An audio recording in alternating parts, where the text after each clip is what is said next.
Iran কি আবার ভূগর্ভে পরমাণু অস্ত্র পরীক্ষা করেছে? সম্প্রতি ইরানের দক্ষিণাঞ্চলে 5.5 মাত্রার একটি ভূমিকম্প আঘাত এনেছে। ভূমিকম্পের কেন্দ্রস্থল ইরানের একমাত্র পারমাণবিক বিদ্যুৎ কেন্দ্র বুশার থেকে 20 কিলোমিটার দূরে ছিল। এই ভূমিকম্পের ঘটনা নিয়ে অনেকেই প্রশ্ন তুলেছেন, কেউ কি ভুল বোতামে চেপেছে? এই ভূমিকম্পের পর নেটিজেনরা দুই ভাগে বিভক্ত হয়ে পড়েছে।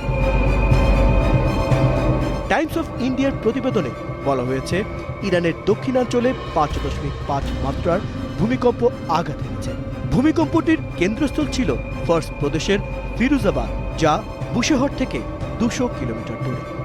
বুশেহর হল ইরানের একমাত্র পারমাণবিক বিদ্যুৎ কেন্দ্রের আবাসস্থল। German research centre of geoscience জানিয়েছে, ভূমিকম্পটি 10 কিলোমিটার গভীরে আঘাত আনে। কিছু সময় পর রিক্টার স্কেলে 4.8 এবং 4.9 মাত্রার দুটি ছোট ভূমিকম্প রেকর্ড করা হয়েছে। এটি আবারও ইরানের পারমাণবিক পরীক্ষা নিয়ে নানা আলোচনা শুরু করেছে। গত বছরের 5 অক্টোবরও এমনই একটি বিতর্ক সৃষ্টি হয়েছিল, যখন ইরানের সেমনান এলাকায় 4.4 মাত্রার ভূমিকম্প রেকর্ড করা হয়েছিল। ফ্রান্সের প্রেসিডেন্ট ইমানুয়েল ম্যাক্রো ইরানকে ফ্রান্স সহ ইউরোপের প্রধান কৌশলগত এবং নিরাপত্তাগত চ্যালেঞ্জ হিসেবে উল্লেখ করেছেন।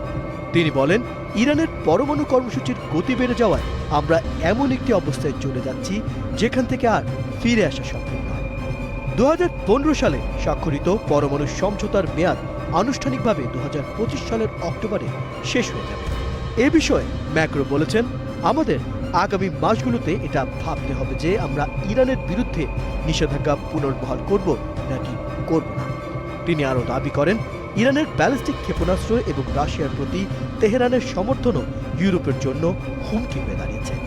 ম্যাক্রো বলেন, ডোনাল্ড ট্রাম্প যুক্তরাষ্ট্রের প্রেসিডেন্ট হওয়ার পর তার প্রশাসনের সঙ্গে ইরানের বিষয়ে ইউরোপকে কঠিন আলোচনা করতে হবে। এদিকে ইরান 13 জানুয়ারি ফ্রান্স, ব্রিটেন এবং জার্মানির সঙ্গে সুইজারল্যান্ডে পারমাণবিক কর্মসূচি নিয়ে আলোচনা করবে। ইরানের উপ পররাষ্ট্রমন্ত্রী কাজেম ঘারিবাবাদি বলেন, ইরান ও ইউরোপীয় 3 দেশের মধ্যে নতুন আলোচনা 13 জানুয়ারি জেনেভায় অনুষ্ঠিত হবে। তিনি আরও জানান, এই আলোচনা পরামর্শ, আনুষ্ঠানিক আলোচনা নয়। ইরানের শীর্ষ কূটনৈতিক আব্বাস আরাকচি জানিয়েছেন, তার দেশ পশ্চিমাদের সঙ্গে ন্যায্য ও সম্মানজনক আলোচনার জন্য প্রস্তুত। তিনি সংবাদ সংস্থা তাসনিমকে বলেন, নিষেধাজ্ঞা তুলে নেয়ার বিনিময়ে আমরা ইরানের পারমাণবিক কর্মসূচির শান্তিপূর্ণ প্রকৃতি সম্পর্কে আরও আস্থা তৈরি করতে প্রস্তুত।